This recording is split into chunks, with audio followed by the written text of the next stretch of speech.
Good morning. The old man here, August 27, 2025. Again, I appreciate everybody commenting on my video from yesterday, um, showing engagement and interest in the things I have to say. I really do appreciate that. And if you like my videos in general, I'd appreciate it if you'd hit the thumbs up now. That's just going to get it pushed out to more people. I tend to watch videos also, and at the end, sometimes I'll admit I forget to hit the thumbs up. So in general, if you enjoy my videos, I'd appreciate you hitting that thumbs up. And if you're not subscribed, I'd appreciate it if you'd subscribe. That also helps these videos get pushed out. I appreciate that. The word I was looking for yesterday that escaped me was lobbyist.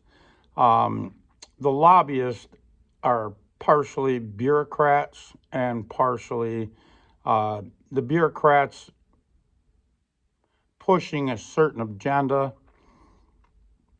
and pushing this country and other countries in a certain direction that benefits themselves. That is a problem. It's a major problem. It is not doing us as the individual any good. Some of the really interesting things I've listened to lately is like Vince Lancy speaking yesterday on one of his interviews about silver becoming a critical mineral. It's just been upgraded by the U.S. government. And what does that mean for the United States? What that means is, being on a critical list, we will no longer sell our scrap to China for next to nothing. It's going to stay here. And when you say scrap, I don't mean just computer boards and shit like that. I'm talking about all the silver that people are selling back into the market because of hard times. They are really, at the end of the day, selling the silver back really cheap, and China's just buying it up. Others are also buying it up. People that are in the know and have gotten the memo that we didn't get, they're buying that silver up too. Through the COMEX or whatever, big players. You and I couldn't get silver out of the COMEX to save our lives, but big players can. And if you really think Berkshire Hathaway is still sitting on $300 billion and hasn't reinvested that in something like gold or silver, I think you're sadly mistaken.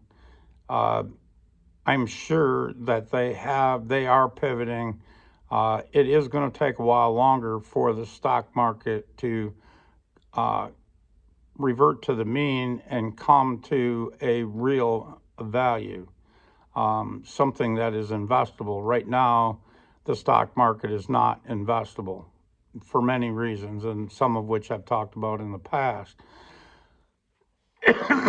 But some of the problems that the U.S. has and other countries because of their fake fiat currency is, one of them is the youth basically refuse to work. The ones that do are working for a subsistence living. They can't possibly take $10 an hour and go out there, make a living, and purchase a vehicle, even a used vehicle, and go rent something. They just can't. Somebody's got to subsidize them. If mom and dad wants them out of the house bad enough, maybe mom and dad pays part of the rent, pays their car insurance, or maybe buys a vehicle for them just to get them out of the house. Or they just let them live in the house, rent-free and what have you, just so they get out and get a job. But in reality, that $10 an hour is subsistence living. You cannot make a living on that. You sure as hell can't get married on $10 an hour, working 40 or more hours a week and make a living. You just can't. At the end of the day, you can't do it. Um, I'm not saying that we should have a higher minimum wage. What I'm saying is that this fake fiat currency is not working at all anymore, and it's coming to a head. Um, it is also coming to a head in China. They cannot get their youth to work at this time. The fake fiat currency is coming to a head, and it will crash across the world.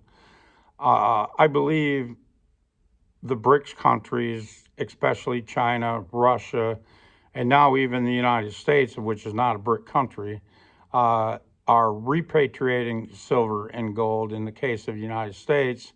In the case of Russia and China, and maybe some other small emerging countries, don't get me wrong, but let's talk about the major players. They are getting ready for a reset, and the reset is getting rid of the fake fiat currency and going to gold and silver. Now, most will say there's not enough gold and not enough silver to go around, and I guess they're partially correct.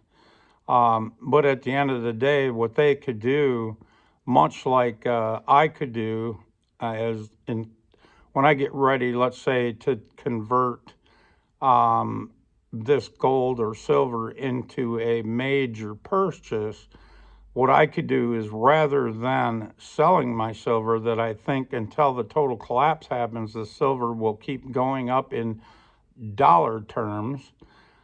Instead of selling it, I would actually borrow against it. And there are already banks today that will do that. Rick Rule's Battle Bank comes to mind, but there's others where you can basically put your gold or silver up as collateral and borrow against it up to, I think you're borrowing up to 80% of its value, something like that. But regardless, you don't have to sell it. It's still yours. You're just putting it up as collateral. It's being held in a joint account in a storage facility. Therefore, you both have control until the contract is complete. Then you get your gold back, or you default, and then the bank gets the gold or silver, whatever it is. So I believe what we're going to see is these countries and the major players that really see what's coming are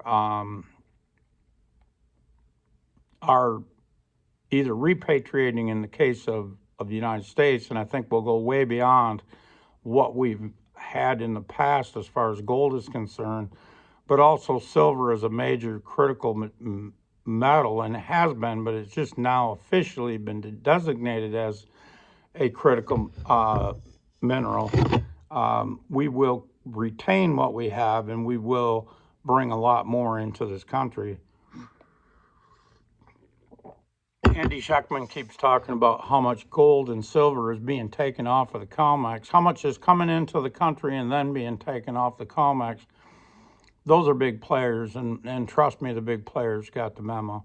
They know what's coming. Whether that is in short order or not, I am not sure. But at the end of the day, if it's a controlled demolition and Trump is at the head of the helm, then this has got to happen within his term, of which is what, 2028. So sometime between now and 2028, the controlled demolition of the U.S. dollar and all other fake fiat currencies has to come to an end.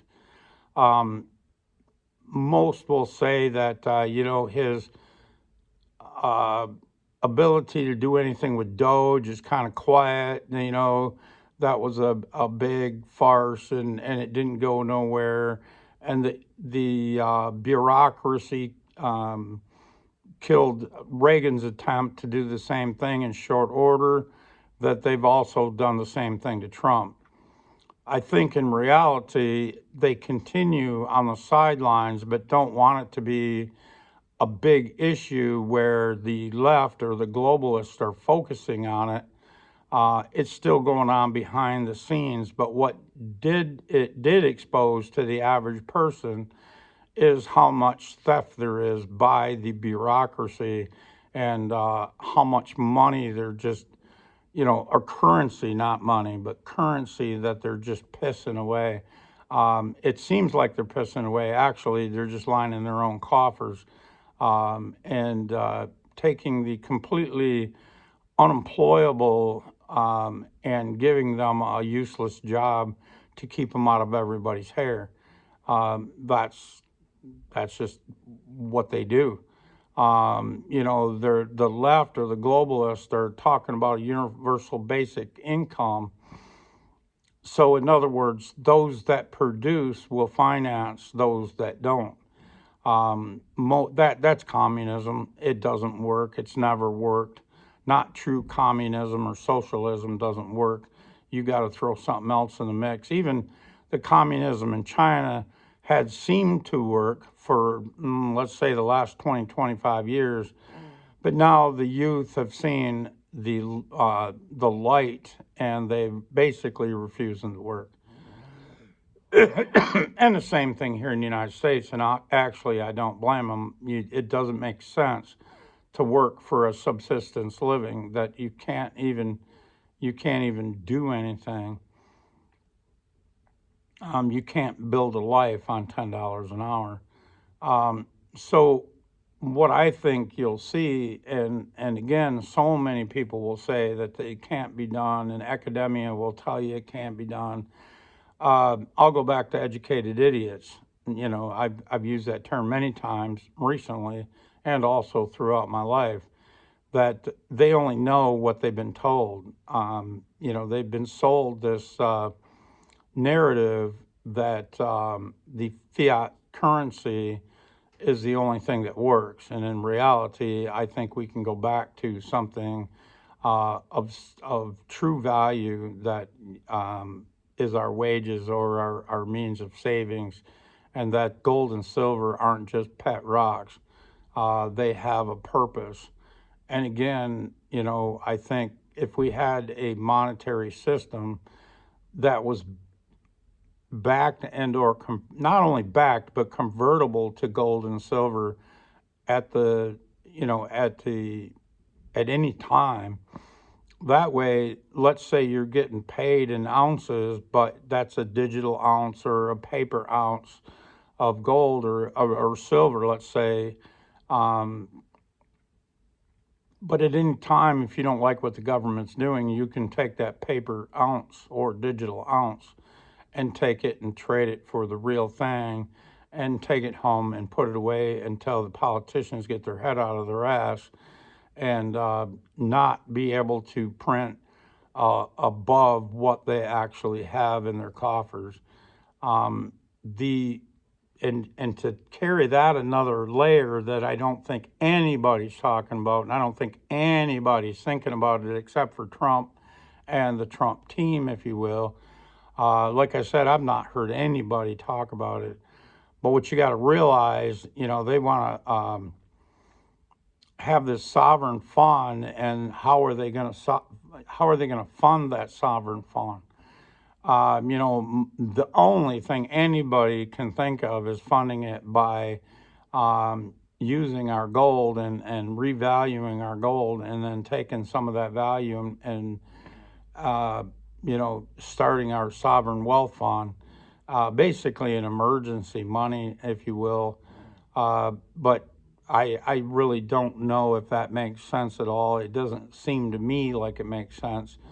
There's so many issues with that. If they revalued gold from the 4220 that it is today to, even spot, which is 3,300, let's say 3,350, let's say, $3,350. If they revalued it to that instantly puts a floor on it, and then everybody bids the gold up from there. So it also gives other countries more power across the world, of which, a lot will say that China's got a lot more gold than we do. Russia now has a lot more gold than we do. I don't know as if I believe any of that shit, but whatever, it is what it is. Maybe they do, maybe they don't. whatever. But honestly, I don't think that's the answer. That's a fake fiat currency answer. Just trying to shift the numbers in the books to make something look better than it really is. I don't think that's what Trump's got in mind at all, although that's what a lot of people are talking about currently. I don't see that happening.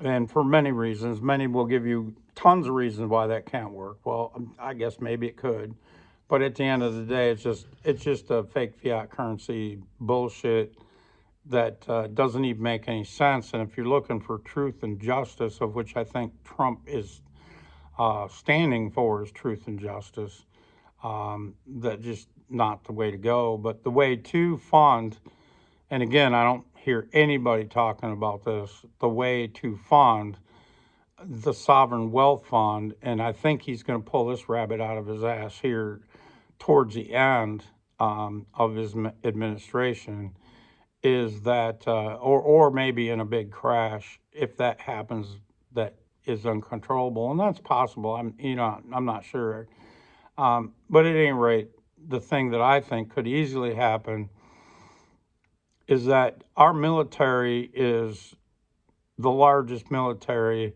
the most sophisticated military, and not by a factor of 1 or 2 or 10 or 12. I would argue that um, our military is 10, 12, 13 times what any other military has. They talk about China's military, and yes, they got some planes, and yes, they got this, and yes, they got that. At the end of the day, that can all be taken care of in short order. But I don't think they're the enemy. Don't get me wrong. I don't. The narrative out there is that China is going to wind up being our enemy, Russia is going to be our enemy, and the rest of the world, we're all going to have to get together and take care of those two. And in reality, that is not the reality. I think you're going to see the major three players.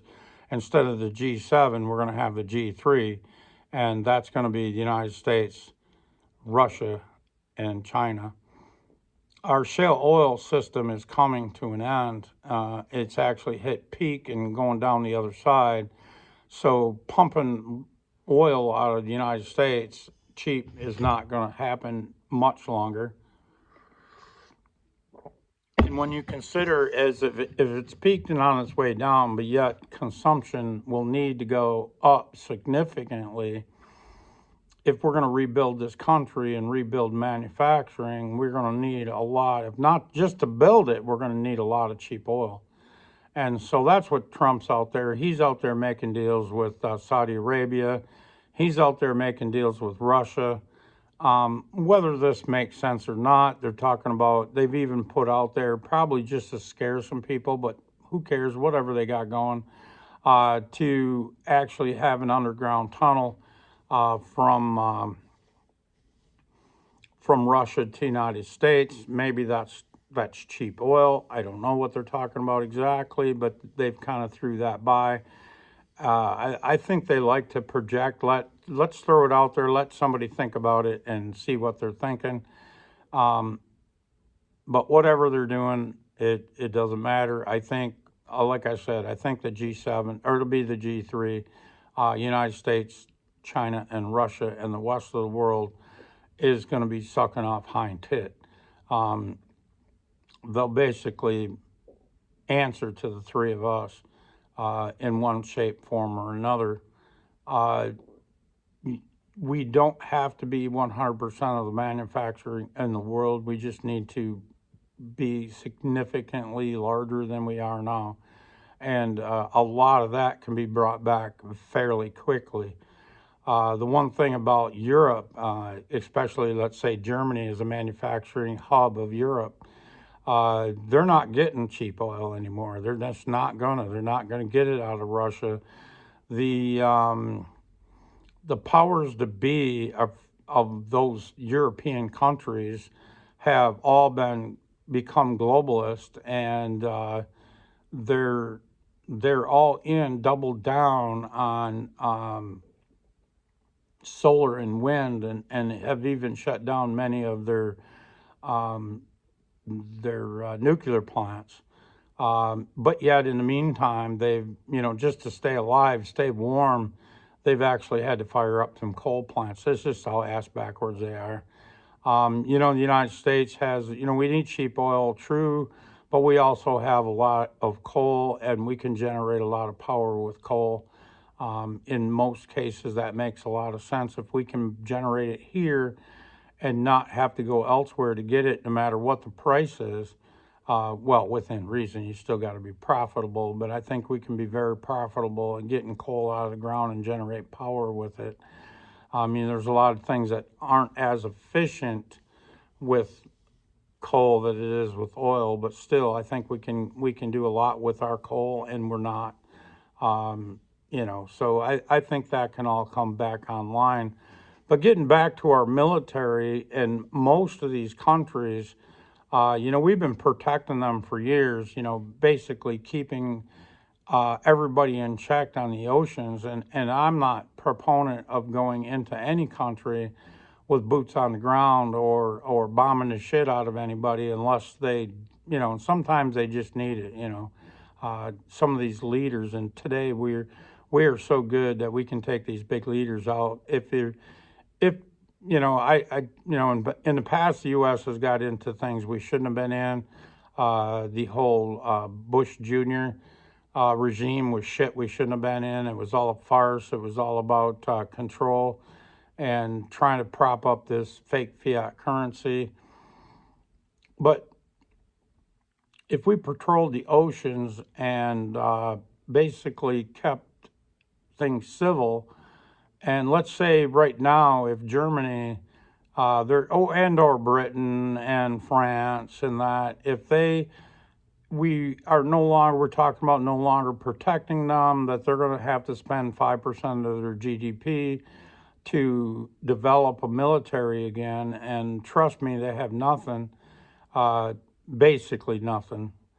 And, in Canada, I've heard, now I'm not 100% true, no, sure if this is true, but I've heard it several occasions that Canadians' military is so bad that they've actually had some of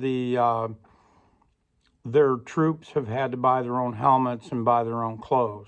That's how bad they are. That's what I've heard. Not saying it's the gospel. Do some research, see what you know, or see what you can find out. And if you're from Canada and you know anything about it one way or the other, please chime in. Call me out if I'm wrong. I like the truth, and this is the truth the best I know it. But at any rate, so if these countries, especially European countries, let's say, just to focus on them for the moment, it applies to everybody actually. If instead of spending 5% GDP on their military, that still wouldn't be nowhere near as good as ours, what if they paid 2% of their GDP to the United States to patrol the oceans and to keep things civil? I think that's very doable. I don't think you're going to hear about this in the near future, but I think that's coming. We're keeping up our military. We're not cutting back our military. And in fact, that's what Trump has been saying right along, even in his first administration, and his campaign for his second administration is talking about keeping the military strong. Well, if we have to cut back spending across the board for several reasons, and we would have to if we're going to build infrastructure and we're going to build manufacturing, we need to cut back somewhere, and that's going to be, at the end of the day, as much as nobody wants to hear it, that's going to be Social Security, that's going to be some of your benefits. It's also going to be cutting back military and what have you to be able to do this building. But if the rest of the world had to pay 2% of their GDP at that point, and it would cost the United States next to nothing, that the rest of the world is paying for it, that would be huge. That would be huge. Again, nobody I know is talking about it, but this is what I'm projecting. This is what is going through my head. You can tell me I'm wrong if you want. That's fine. It doesn't really matter to me. It wouldn't be the first time in my life I was wrong. And I'm sure educated idiots are going to tell you that I'm wrong, and that's fine. I just realized the source. No big deal. They only know what they've been told. Most of academia does not stop and think for themselves. If they would have never jumped on the globalist train. So we'll see how that all pans out. The other thing I'd like to talk about is if we got paid, and kind of going back to the beginning of this conversation, if instead of a fake fiat dollar, we got paid in let's say a digital currency or a paper currency that was redeemable in gold or silver, keeping the money honest, you could actually work. Let's say if you got paid in silver or something that was redeemable in silver, you could get paid $1 or let's say an ounce an ounce. Well, actually, let's say, yeah, if you were, let's say you were a minimum wage worker, you're just getting started in the world, you need some experience, get that under your belt. You could get paid an ounce an hour, and then mind you, you could work 60 hours a week. And if you work 60 hours a week and got paid 60 ounces a week, that would be enough to pay all your bills and also be able to save so that in the future you could buy a house. Or you could, if you choose to rent, you could rent a house or rent an apartment and still have money left over that you could save and invest in the future. But and honestly, and again, so to elaborate a little bit more, let's say you were skilled labor and you got paid 4 ounces of silver an hour. That would give you plenty to buy a house, plenty left over to buy a house and invest. And then if you take that to a higher level, let's say you're upper management and you got paid $8 an hour, or not dollars, excuse me, 8 ounces an hour, that would give you more than enough to buy a really nice house, cars, whatever, and still have money to, or money to save and to invest in the future. And in reality, that wage is long. You could climb up the ladder of wages, but honestly, that ladder could be a fixed amount. Let's say for the next 40 years, minimum wage is an ounce an hour. Minimum wage or the standard for skilled labor was 4 ounces an hour, and upper management was $8 an hour, or 8 ounces an hour, excuse me, 8 ounces an hour. That could stay the same for 40 years because, and honestly, innovation is deflationary. When something first comes out, it's expensive. The only reason it stays expensive is because your politicians are getting in the middle of it, your bureaucrats are getting in the middle of it, and it really never does come down in price. But in reality, as it comes out and it's expensive at first, and they make more money and they reinvest more money and they make this object, whatever it is, cheaper as time goes on, and they find less expensive ways to produce it, develop technology to produce it, and it keeps coming down in price. So it, like I said, innovation is deflationary at the end of the day. So as we progress through time, things become cheaper overall, and therefore your silver buys you more.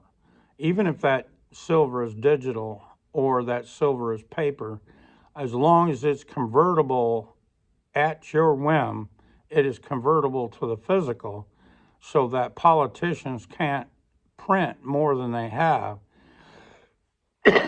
governments, whatever.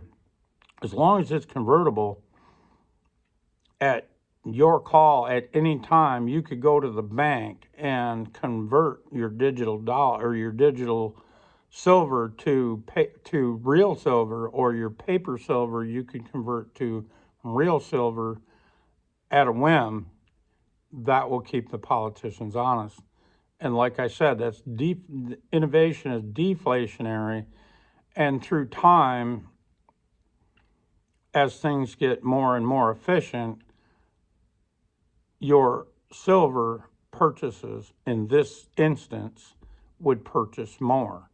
So your buying power of an ounce would actually be more over time. So you could actually, if let's say you got to that upper management level or even skilled labor level, and you decided, well, this is good enough for me. I'm skilled labor, 4 ounce an hour is good. I just want to put in a 40. And over time, that 40 ounces or that $4 or 4 ounces per hour would purchase you more. Honestly, your wife wouldn't even need to go to work. And as time goes on and you've saved money, you've done your due diligence, and you've saved that silver money, you've saved it, or maybe you invested in something that is relatively safe. Let's say all investments have some risk, but let's say you invest in something relatively safe. You're getting a decent return. By the time you're 50 or maybe even 40, instead of working 40 hours a week, you could drop to 20 hours a week, and you could actually enjoy your life while you're still young. Right now, people are working till they're 60, want to retire, and some do, but the only way they could make it to, let's say, 80 is they got to reduce their lifestyle. And that's because of the fake fiat currency system. That's not right. And in the case of 2008, I know people that were ready to retire or had retired, and when everything crashed in this fake fiat system, everything crashed, they had to go back to work or continue working for at least the next 10 years. So right up to about 2018, some of those people started to retire off, and then when the pandemic hit, they says, oh well, screw it. They took the layoff and they took the COVID money until it ran out, and it's like, well, okay, I'm good now, but that's coming again. This system will crash. It has to crash. They might pull a rabbit out of their ass and do it one more time, but at that point, you're going to see hyperinflation, because the last time they did it in 2019, 2020, they printed $20 trillion to keep this system afloat.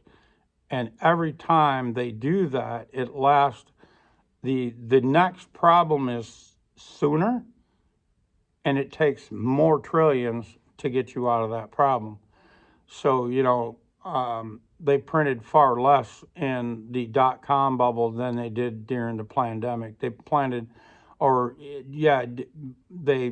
far less during the 2008. But if you notice, you went from 2000, from roughly the dot-com bubble of 2000 to 2008, and they had to print like 10 trillion. And then when you got to 2018, 19, 20, somewhere in there, whenever you think it actually started, they had to print 20 trillion. And this time they're going to have to print 40 trillion or more. And here it's only lasted maximum of 5 years. And that last 20 trillion was in the system for the last 5 years, working its way through. That's why we had inflation, because there was so many dollars around, but they bought so much less. But those dollars are pretty much been sucked up, and extinguished, if you will. But to keep this floating, they're going to have to print again. And like I said, this time they might crash right afterwards. They might get this thing going good and then crash. Trump may even do a reset, if you will, intentionally. But the only way the population is going to accept the changes that need to be done is it's got to crash, and it's got to look like it's not Trump's fault. It's got to look like it's the Fed's fault, and that's exactly what they're going to do. And in reality, it is the Fed's fault. And any other politician, like the last bunch of idiots that just kept spending billions and billions and billions of dollars just to make numbers look good. By spending billions of dollars, they kept the job numbers up. By spending billions of dollars every month, a trillion every 100 days, they made not only the job numbers look good, they made GDP look gooder than it was. In fact, GDP probably, well, I'm sure it was negative instead of positive. So this time around, and now academia and even the people I watch that are so-called conservatives, but they just don't get it yet. They're starting to come around, but they don't get it yet. That they think that the things Trump's doing is not going to make a difference. They believe it's going to crash, but they don't believe it's going to make a difference. The fact is, we're going to crash no matter what. People got to feel a suck and be willing to accept change. You know, men don't like change. You know, so to be willing to accept the change, it's got to crash. And in most currencies across the world, most countries across the world, that change is going to be socialism, totalitarian. They're just going to completely control everything, and it's going to spiral down even faster. It'll hit rock bottom. You'll have riots. You'll have, you know, everything that you can imagine, all the worst of the worst. They're going to have wars between different countries, even different European countries, European Union right now. But when everything crashes, it's every man for themselves and every country for themselves, and they're going to break up. And there may even be wars amongst themselves. And if you got somebody like, let's say you got the G3, China, Russia, and United States, and we are able to protect China and Russia from the sea end of it, and they can protect themselves from land, they'll be fine. Although they'll want to invade. They'll want to invade either China or more likely Russia, because Russia has the oil they want, they have the minerals they want, and a lot of other things. Although China does have gold and silver, they're the second largest silver producer in the world. So, and they have all the processing plants. So I'm sure they'd like to invade China as well. But like I said, they'll be able to protect themselves on their own borders, and then we'll have to, I believe anyways, we'll have to protect them on the ocean side, so that no other country can invade from that side. So that's where I'm at. Tell me what you think. Tell me even if you think I'm crazy and way off base. I appreciate it if you leave a comment, any comment that you make in the comment section. Helps push this through the algorithms and helps get this videos out to other people. So again, if you would, hit the thumbs up button if you had anything that I had to say today that you enjoyed or learned something from, or even a video I've posted in the past and maybe you think this one kind of sucks. Oh well, give me a thumbs up anyways. Like I said, if you're not subscribed, go ahead and subscribe now. And get this video pushed out to other people. I think we need to get the information out there the best we can. The more people that are prepared, the better off the ones of us are. We don't want to be in the minority. If we're in the minority, that could really suck. So let's keep pushing this out. And again, if nothing else, comment. This is almost 40 minutes long. Let's call it 40. Say I made it to the end, 40 minutes. Thank you. Appreciate it. Have a good day. Bye.